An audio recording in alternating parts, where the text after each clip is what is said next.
కొన్ని చోట్ల ఊహించిందే జరిగింది, మరికొన్ని చోట్ల అనూహ్యమైన పేర్లు తెరపైకి వచ్చాయి. మొత్తంగా తెలుగుదేశం పార్టీ విడుదల చేసిన అసెంబ్లీ అభ్యర్థుల రెండో జాబితాలో నెల్లూరు జిల్లాకు సంబంధించి 3 స్థానాలు, తిరుపతి జిల్లాకు సంబంధించి 1 స్థానంపై అభ్యర్థులు ఎవరన్నది స్పష్టత వచ్చింది. కందుకూరు, ఆత్మకూరు, కోవూరు, వెంకటగిరి ఈ 4 అసెంబ్లీ సెగ్మెంట్స్ లో అభ్యర్థులు ఎవరన్నది టీడీపీ అధిష్టానం వెల్లడించింది.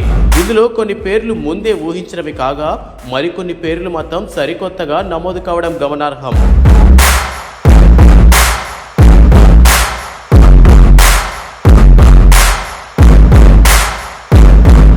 వెంకటగిరి ఎమ్మెల్యేగా వైసీపీ నుంచి గెలుపొంది ఆ తర్వాత ఆ పార్టీపై తిరుగుబావుట ఎగరేసిన మాజీ మంత్రి ఆనం రామనారాయణ రెడ్డి ఎక్కడి నుంచి పోటీ చేస్తారన్న దానిపై చాలా రోజులుగా సందిగ్ధం ఉండేది. ఆత్మకూరు నుంచి పోటీ చేస్తారని కొందరు, వెంకటగిరి నుంచే పోటీ చేస్తారని మరికొందరు, నెల్లూరు సిటీపై నుంచి బరిలో దిగడానికి ఆయన ఇష్టంగా ఉన్నారని మరికొందరు, ఇలా అనేక చర్చలు జరిగాయి. చివరగా ఆత్మకూరు నుంచి ఆయనను పోటీలో ఉంచుతారని ఊహాగానాలు వెలువడ్డాయి. అందుకు ఆనం సమ్మతించడం లేదన్న వాదన కూడా వినిపించింది. ఈ క్రమంలోనే చంద్రబాబు ఆనం రామనారాయణ రెడ్డిని ఆత్మకూరు నుంచి బరిలో దింపుతున్నట్టు ప్రకటించారు. దీంతో ఆనం ఎక్కడి నుంచి పోటీ చేస్తారన్న దానిపై స్పష్టత వచ్చింది. వాస్తవానికి ఆత్మకూరులో వైసీపీ అభ్యర్థిగా విక్రమ్ రెడ్డి బరిలో ఉండనున్నారు. మేకపాటి కుటుంబానికి ఆనం కుటుంబానికి మధ్య ఉన్న సన్నిహిత సంబంధాల నేపథ్యంలో ఆనం ఆత్మకూరు నుంచి పోటీకి విముఖత చూపుతున్నారన్న చర్చ ఉండేది. కానీ చంద్రబాబు తాజా నిర్ణయంతో ఆత్మకూరు ఆనం రామనారాయణ రెడ్డికి మధ్య ఉన్న భవిష్యత్తు అనుబంధంపై స్పష్టత ఇచ్చినట్లయింది. వైఎస్ రాజశేఖర రెడ్డి హయాంలో మంత్రిగా పనిచేసిన ఆనం రామనారాయణ రెడ్డి ఈసారి ఎన్నికల్లో ఆత్మకూరు నుంచి బరిలో దిగనున్నారు.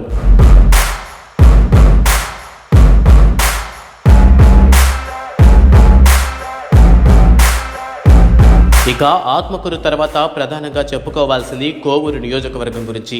ఇక్కడ తెలుగుదేశం పార్టీని పోలంరెడ్డి శ్రీనివాసులు రెడ్డి, ఆయన కుమారుడు పోలంరెడ్డి దినేష్ రెడ్డి తమ భుజ స్కంధాలపై వేసుకుని నడిపిస్తున్నారు. పోలంరెడ్డి దినేష్ రెడ్డిని కోవూరు టీడీపీ అసెంబ్లీ నియోజకవర్గం ఇన్ఛార్జిగా ఇప్పటికే అధిష్టానం ప్రకటించింది.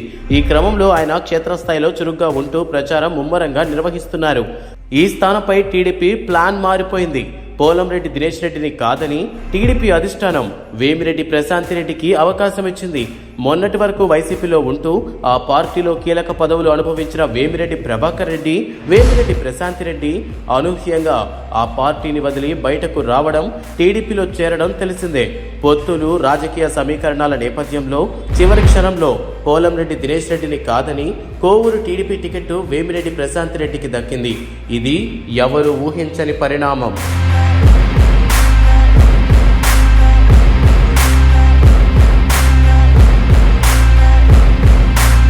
అలాగే తిరుపతి జిల్లాలో ఉన్న వెంకటగిరి అసెంబ్లీ స్థానానికి సంబంధించి తెలుగుదేశం పార్టీ అభ్యర్థిగా కురుగొండ్ల రామకృష్ణ కుమార్తె కురుగొండ్ల లక్ష్మీప్రియకు ఇచ్చారు.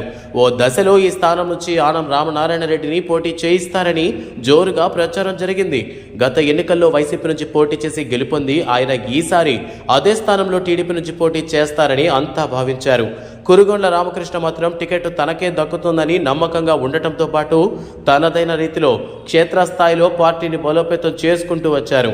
ఆయన అనుకున్నట్లుగానే కురుగొండ్ల అభిమానులు ఆశించినట్లుగానే తన కుమార్తె లక్ష్మీప్రియకు టికెట్ వచ్చేలా కృషి చేసి లక్ష్యాన్ని సాధించారు రామకృష్ణ. మొత్తంగా నెల్లూరు జిల్లాలో కీలకంగా ఉన్న ఆత్మకూరు, కోవూరు, తిరుపతి జిల్లాల్లో కీలకంగా ఉన్న వెంకటగిరి ఈ 3 స్థానాలకు సంబంధించి అభ్యర్థులు ఎవరన్న దానిపై స్పష్టత ఇచ్చినట్లయింది. ఇక కందుకూరు అసెంబ్లీ స్థానానికి సంబంధించి ఇంటూరి నాగేశ్వరరావును టీడీపీ అధిష్టానం అభ్యర్థిగా ఎంపిక చేసింది. వాస్తవానికి ఇక్కడ చాలా మంది పేర్లు చర్చకు రాగా చివరి నిమిషంలో ఇంటూరు పేరును ఖరారు చేశారు. నాగేశ్వరరావును బరిలోకి దింపడం ద్వారా కందుకూరులో తమ పార్టీ సత్తా చాటాలని చంద్రబాబు యోచిస్తున్నట్లు చూస్తే అర్థమవుతోంది. మొత్తంగా తొలి విడత జాబితాలో ఉమ్మడి నెల్లూరు జిల్లాకు సంబంధించి చాలా స్థానాలపై స్పష్టత ఇచ్చిన చంద్రబాబు రెండో జాబితాలో కీలక నియోజకవర్గాలకు సంబంధించిన అభ్యర్థుల పేర్లను వెల్లడించడం ఆసక్తికరంగా మారింది.